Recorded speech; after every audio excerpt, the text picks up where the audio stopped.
No vídeo de hoje, vamos acompanhar 3 histórias impressionantes de pessoas que desafiaram regras na natureza e acabaram diante de predadores reais. Cada caso mostra como ignorar alertas pode custar caro. Número 1. A trilha fechada e o predador silencioso. No dia 14 de abril de 2018, no fim da tarde, a luz dourada atravessava as árvores costeiras na área interditada da trilha Pine Ridge, na Serra de Santa Lúcia. Rhea Calderon caminhava cerca de 30 metros atrás dos 2 filhos, sem imaginar que o hábito de deixá-los correr sozinhos estava prestes a resultar em tragédia, e que um predador já observava seus movimentos. Rhea tinha 37 anos. Trabalhava como assistente imobiliária e vivia em Cambria. Já fazia 8 anos que explorava trilhas da região. Outras pessoas que frequentavam o local comentavam que ela adorava se mostrar rígida e segura de si, criticando abertamente guardas florestais e caminhantes que classificava como exagerados, insistindo que tinha experiência suficiente para tomar suas próprias decisões sobre segurança. Contavam também que suas postagens nas redes sociais zombavam de pais superprotetores e incentivavam outros a ignorar avisos colocados nas trilhas. Ela deixava os filhos, então com 6 e 9 anos, correrem à frente, muitas vezes sumindo em curvas, enquanto ela seguia em ritmo próprio. Naquele sábado, disse ao marido que faria apenas uma caminhada rápida com os meninos. Mesmo com placas de interdição logo no início da trilha, ela estacionou na área de descanso de Los Padres e passou pelo portão parcialmente aberto por outros invasores. O aviso de fechamento citava várias aparições de pumas em um raio aproximado de 400 metros, recomendando que ninguém entrasse até nova orientação. Os pumas, também conhecidos como onças pardas, são o segundo maior felino das Américas, com adultos pesando geralmente entre 40 e 55 quilos e medindo de 1,80 m a mais de 2,5 metros do focinho à ponta da cauda. São predadores de emboscada, capazes de saltos verticais superiores a 4 metros e arrancadas extremamente rápidas em curtas distâncias. Suas mandíbulas podem fraturar estruturas do pescoço com um único ataque, usando caninos de cerca de 5 centímetros projetados para perfurar áreas vitais. Normalmente evitam humanos, mas podem atacar ao sentir ameaça aos filhotes, a carcaça que estejam guardando ou se forem surpreendidos muito de perto. Crianças correndo, principalmente ao entardecer ou amanhecer, podem ser confundidas com presas. Por isso, especialistas recomendam de forma unânime que crianças fiquem sempre ao alcance das mãos em áreas de puma e que os caminhantes façam barulho para evitar encontros repentinos. O trecho da trilha escolhido por Rhea era estreito, cercado por vegetação densa dos 2 lados, limitando a visão a menos de 6 metros em vários pontos. O caminho serpenteava pelos contornos naturais da encosta. Por volta de 5h40 da tarde, segundo o relato de outro caminhante que havia entrado pelo lado oposto, os 2 meninos corriam na frente, as vozes ecoando na calmaria. Eles dobraram uma curva fechada, cerca de 40 metros à frente, quando o mais novo passou correndo a poucos passos de um puma, que descansava ou se alimentava entre a vegetação. Depois, exames indicaram que era uma fêmea adulta, com peso estimado de 50 quilos pelas marcas das patas. A aproximação brusca do menino provocou a reação defensiva do animal, que saltou da moita e derrubou o garoto de 6 anos por trás. Os gritos surgiram na hora, agudos, desesperados. O irmão mais velho também começou a gritar, recuando, apavorado. Um dos garotos relatou que Rhea apareceu segundos depois, correndo pela curva. O outro caminhante, posicionado cerca de 55 metros do ponto da curva, ouviu tudo nitidamente. Gritos infantis, a voz de uma mulher, e então um som diferente, mais grave, primitivo, seguido de ruídos de mato sendo agitado violentamente. Ele correu em direção ao barulho, já discando para os serviços de emergência. Ao chegar à curva, viu o ataque acontecendo. Um corpo grande e dourado sobre o de uma mulher caída entre as plantas. As pernas dela se moviam fraco, o chão já escurecido pelo sangue. Ele gritou, acenou, tentou chamar atenção. O menino mais velho estava imóvel na trilha, em choque total. O mais novo permanecia no chão, ferido, com cortes profundos na cabeça e nas costas, chorando com dificuldade de respirar. Mais tarde, constatou-se que Rhea tinha ferimentos compatíveis com a tentativa desesperada de correr diretamente para cima do puma enquanto este estava atacando o filho. O animal largou a criança e voltou-se para a ameaça maior, a própria Rhea. Ela percorreu talvez 3 metros quando o puma saltou à altura do peito, veloz e preciso. Não houve tempo para se defender. As patas dianteiras atingiram o ombro e a parte superior do peito, perfurando tecido e músculo. O impacto a desequilibrou. Em seguida, as mandíbulas se fecharam no pescoço dela com um único movimento, causando danos vasculares e respiratórios fatais quase instantâneos. A hemorragia foi imediata e intensa, encharcando a camisa da vítima e o focinho do animal. As pernas de Rhea cederam e o corpo tombou de lado na beira da trilha. O irmão mais velho relatou que as mãos da mãe tentaram agarrar o pelo do puma, mas a força desapareceu rápido à medida que a pressão sanguínea despencava. O puma manteve a mordida por algo entre 8 e 10 segundos, embora o testemunho admita que o tempo pareceu distorcido. A pressão interrompeu totalmente o fluxo de sangue para o cérebro. Os movimentos cessaram. As mãos dela caíram sem força sobre a terra. Então, o animal soltou a mordida e recuou, o peito e o focinho cobertos de sangue. Em poucos segundos, desapareceu na mata densa. O caminhante correu até Rhea primeiro. Ela estava caída de lado, com a cabeça num ângulo anormal e ferimentos extensos no pescoço, claramente sem respiração.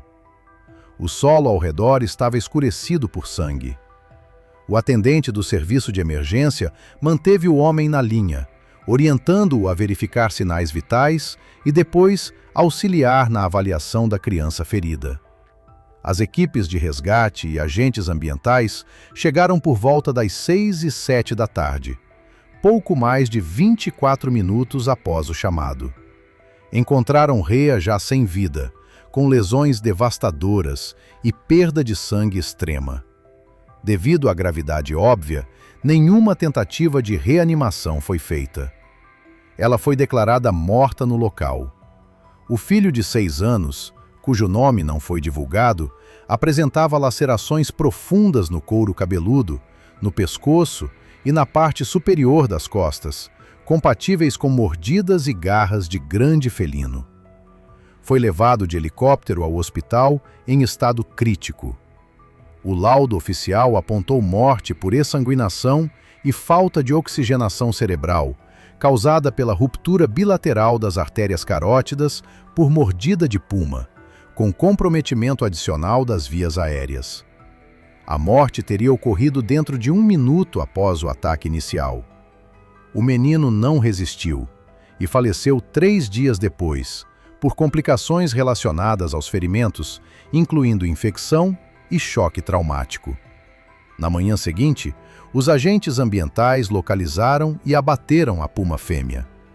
A necrópsia revelou que ela tinha 2 filhotes próximos, explicando o comportamento defensivo. O marido de Rhea recusou entrevistas e a família realizou uma cerimônia privada. O filho mais velho testemunha de toda a cena, foi colocado em acompanhamento psicológico. Nenhuma ação legal foi movida, já que as placas de interdição estavam claras e o incidente foi classificado como consequência previsível de invasão humana em habitat fechado durante período de alta atividade de pumas. Número 2. O amanhecer no acampamento e o urso que já estava esperando. Era 3 de julho de 2016 e os primeiros tons de luz do verão no Alasca mal começavam a iluminar o acampamento improvisado situado a cerca de 19 quilômetros da rodovia Denali. Naquele amanhecer silencioso, Colin Hartwell estava prestes a abrir o zíper de sua barraca e dar os últimos 120 segundos da própria vida ao urso pardo que já revirava seus mantimentos. Colin, com 51 anos, trabalhava como artesã sazonal. Passava os meses mais quentes viajando pelas estradas do Alasca, vendendo joias feitas à mão e peças de couro em mercados informais e pontos turísticos. Frequentava aquele mesmo acampamento havia 7 anos, justamente pela proximidade com o movimento de visitantes e pela ausência de taxas ou regras rígidas. Entre os campistas antigos, sua reputação era, no mínimo, controversa. Muitos a descreviam como temperamental, agressiva e desdenhosa com qualquer pessoa que ousasse questionar seus hábitos. Já havia sido multada 2 vezes por armazenamento inadequado de alimentos e, mesmo assim, continuou agindo da mesma forma. Para amigos do circuito de artesanato, ela era teimosa ao extremo. Alguém que enxergava normas como sugestões destinadas apenas a turistas e moradores urbanos, não a alguém acostumado à vida do Alasca, como ela gostava de dizer. Naquele verão, sua estrutura não tinha mistério. Uma barraca de lona grossa, mesas dobráveis para exibir mercadorias e uma caminhonete antiga usada para transportar tudo. O dinheiro das vendas era complementado pela pesca nos riachos próximos, onde ela capturava graylings para abastecer o freezer, guardando o pescado em caixas térmicas quase nunca vedadas corretamente. O plano dela para o feriado era simples: vender peças suficientes para cobrir as despesas de agosto e pescar graylings suficientes para estocar. O acampamento estava movimentado pelo feriado de 4 de julho, com famílias espalhadas por uma dúzia de áreas improvisadas ao longo da linha de árvores e alguns campistas de longo prazo, muitos dos quais já conheciam bem o temperamento de Colin. Ao longo do dia 2 de julho, pelo menos 3 pessoas tentaram alertá-la sobre a importância de proteger melhor os alimentos. Ela respondeu a todas com hostilidade crescente, dizendo que cuidava da própria vida e que não precisava de ninguém lhe dizendo o que fazer.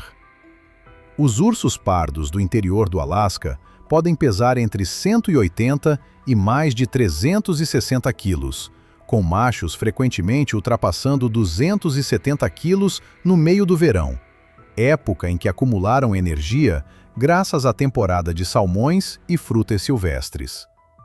São onívoros oportunistas, com olfato capaz de detectar comida a quilômetros de distância.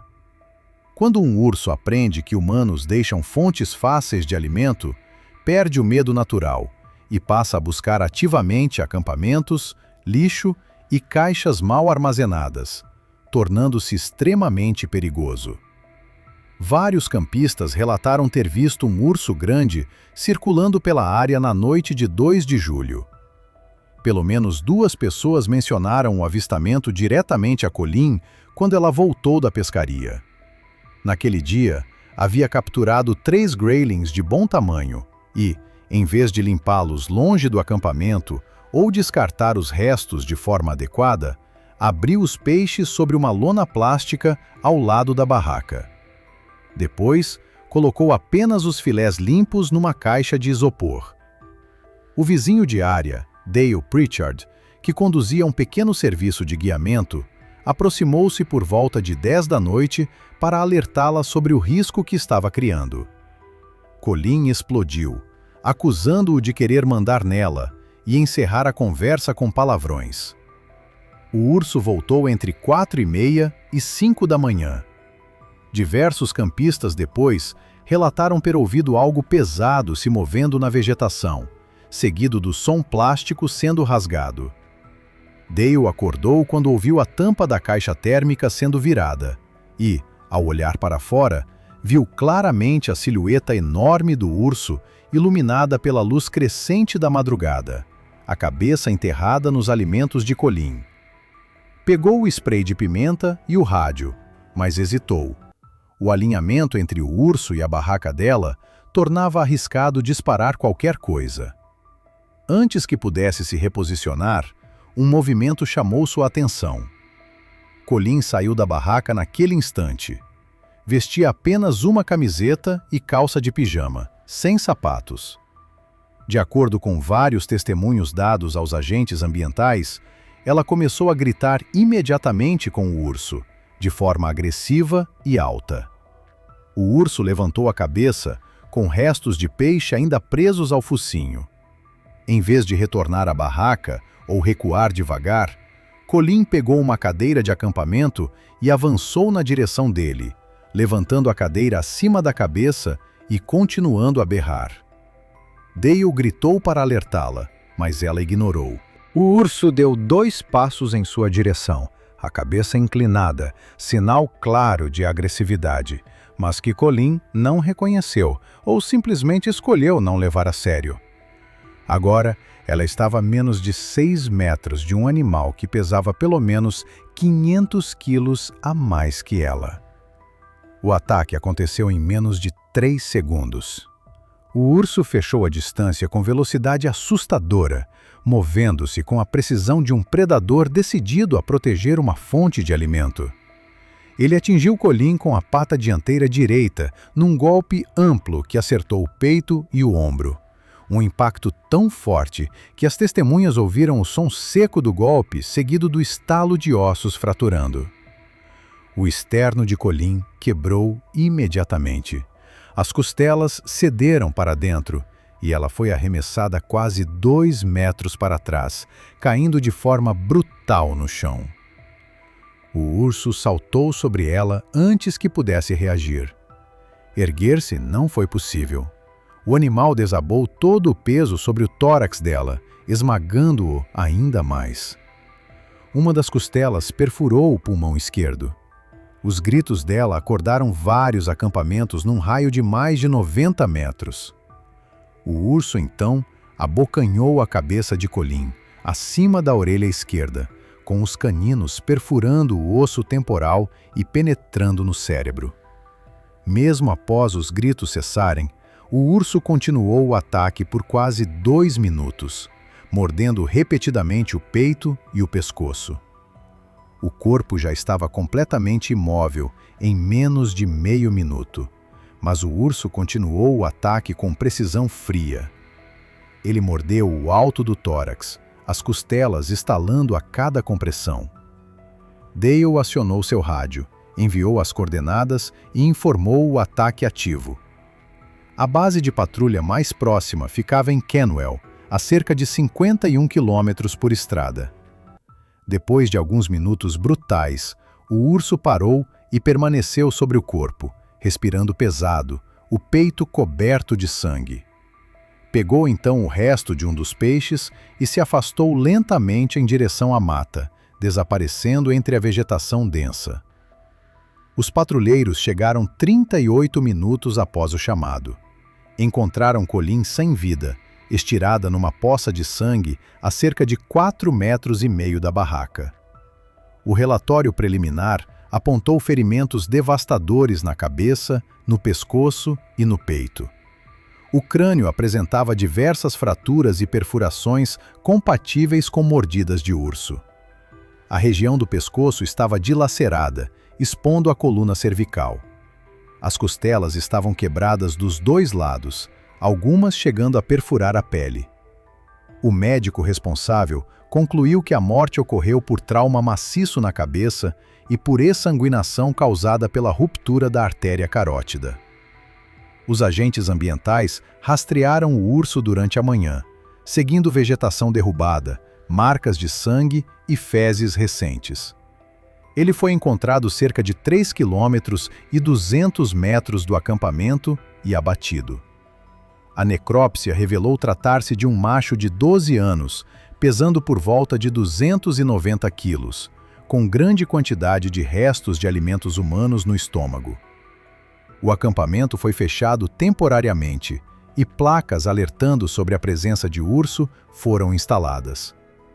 A família de Colin recusou entrevistas. 2 semanas depois, seu irmão recolheu a caminhonete e as mercadorias. Número 3. O cigarro no crepúsculo e o leão que já observava.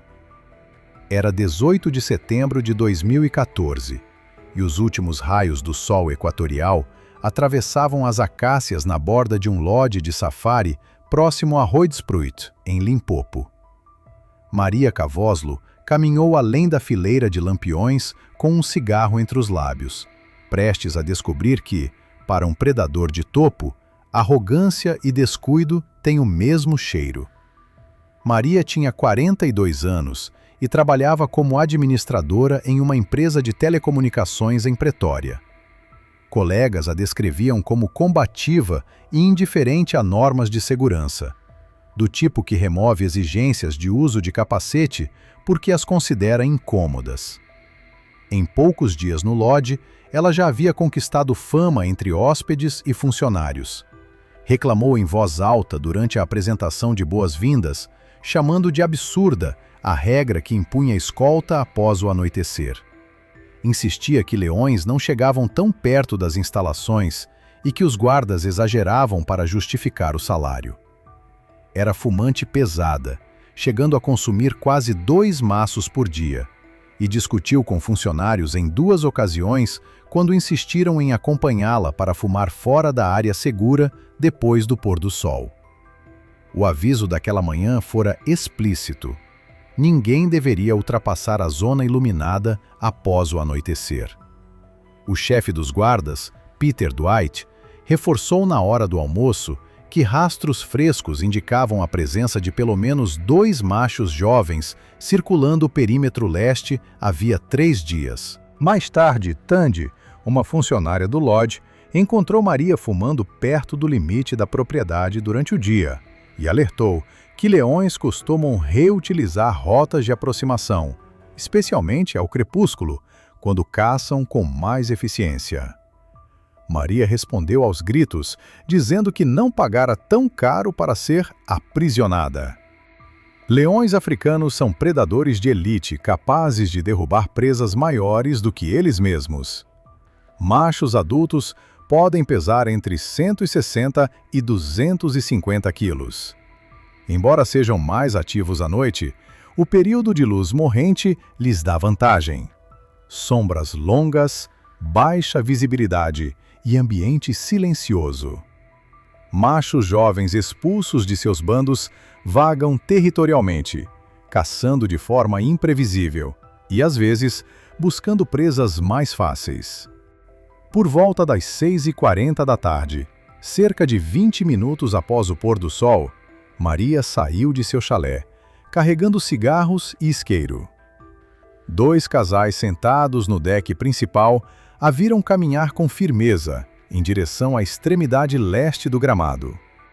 Um deles relatou depois que imaginou que ela fosse rumo à área da fogueira, ainda dentro da zona permitida. Mas ela continuou, ultrapassando o último lampião, atravessando a fronteira de segurança e entrando numa área de capim alto e moitas espinhosas. Os hóspedes no deck logo perderam sua silhueta, engolida pela penumbra. Maria avançou aproximadamente 12 metros além do limite. Depois se agachou perto de uma moita de acácias, provavelmente buscando proteção do vento e dos insetos, enquanto acendia o cigarro. O leão macho jovem, de cerca de 4 anos, estava deitado em uma depressão do solo, a uns 24 metros do perímetro, como indicaram depois as marcas na vegetação. Pesando algo em torno de 170 quilos, fora recentemente expulso de seu grupo natal e rondava a área em busca de território e alimento. A luz decadente fazia dele praticamente invisível. A movimentação de Maria perto da borda do terreno provavelmente captara sua atenção muito antes de ela perceber qualquer coisa. Quando ela entrou no campo aberto e se agachou, postura semelhante à de uma presa enfraquecida, o leão iniciou a aproximação. Moveu-se por trilhas usadas por antílopes, mantendo o corpo baixo e o pelo perfeitamente camuflado entre o capim dourado. Maria permaneceu agachada, de costas para ele, concentrada em acender o cigarro. Nunca o viu. Um dos turistas no deck percebeu algo se movendo na visão periférica e virou a cabeça a tempo de ver o leão já em salto, saindo do capim alto. O animal percorreu pouco mais de 2 metros em um único impulso explosivo, com as 4 patas estendidas e as garras prontas. O impacto jogou Maria para frente com tanta violência que testemunhas ouviram o som da colisão a quase 20 metros de distância, seguido imediatamente por um grito único. O peso do animal, quase 180 quilos, caiu sobre ela, comprimindo o tórax e o rosto contra o chão. As patas dianteiras a prenderam pelos ombros, com as garras rasgando músculos e pele.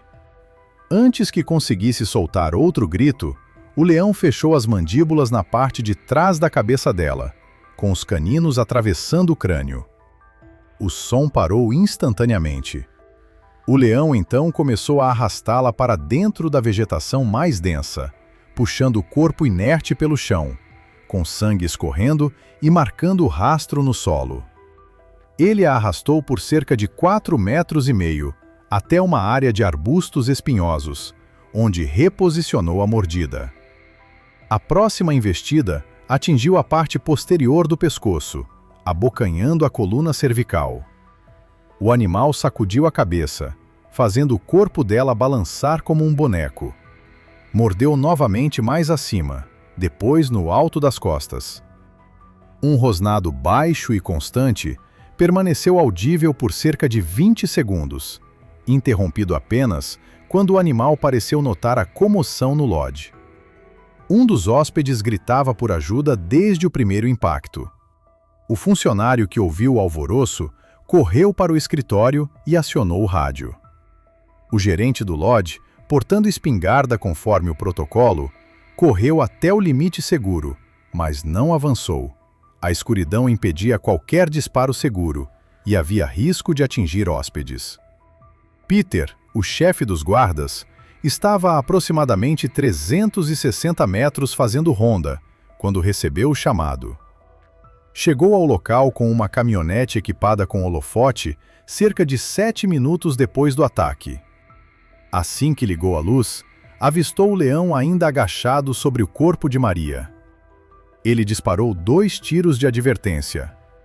O leão soltou a vítima e recuou rapidamente, sumindo na vegetação. Com a arma em punho, Peter se aproximou com outro guarda que havia acabado de chegar. Encontraram Maria caída de bruços entre os espinhos. Os ferimentos eram devastadores. Rosto e mandíbula destruídos, perfurações profundas no crânio e o pescoço apresentando ruptura cervical com vértebras expostas e musculatura dilacerada. Peter declarou o óbito no local. 3 dias depois, o laudo do legista concluiu que a morte se deu por trauma craniano e espinhal massivo, decorrente do ataque.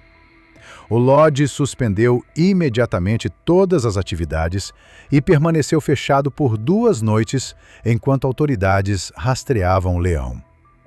Ele foi localizado na manhã seguinte, mas não foi abatido, pois seu comportamento foi considerado predatório natural. O corpo de Maria foi levado para Pretória, onde seu ex-marido organizou a cremação. Histórias como essas mostram de forma brutal e inegável que a natureza não negocia com a teimosia humana. Cada caso, a mãe que ignorou avisos e entrou em área fechada, a artesã que tratou um urso faminto como incômodo doméstico e a administradora que desdenhou regras de segurança em um território dominado por predadores, revela o mesmo padrão: a crença equivocada de que leis naturais podem ser dobradas pela própria vontade. Predadores não interpretam intenções, nem reconhecem arrogância, pressa ou autoconfiança. Para eles, um movimento errado, um cheiro de alimento, o som de passos fora de uma zona segura ou a silhueta de alguém agachado são estímulos tão claros quanto qualquer sinal de caça. E quando essas espécies reagem, agem com precisão construída ao longo de milhares de anos, rápida, silenciosa e fatal. Ao acompanhar esses 3 encontros, fica evidente que a fronteira entre um passeio, um amanhecer comum ou um simples cigarro ao entardecer e uma tragédia completa pode ser tão fina quanto a distância entre um passo permitido e um fora da área segura. Ignorar regras em ambientes selvagens nunca é apenas um ato de independência. É uma aposta cega contra forças muito mais antigas, mais fortes e totalmente indiferentes ao que chamamos de bom senso. Se você chegou até aqui e quer conhecer outras histórias reais envolvendo encontros perigosos entre humanos e animais selvagens, explore mais conteúdos como este. Cada um deles reforça o mesmo lembrete essencial: na natureza, quem dita as regras nunca somos nós. Se tiver gostado do vídeo, deixe seu like e inscreva-se em nosso canal para acompanhar todas as novidades. Te encontro em um desses vídeos que estão aparecendo agora na sua tela. Cuidem-se, pessoal!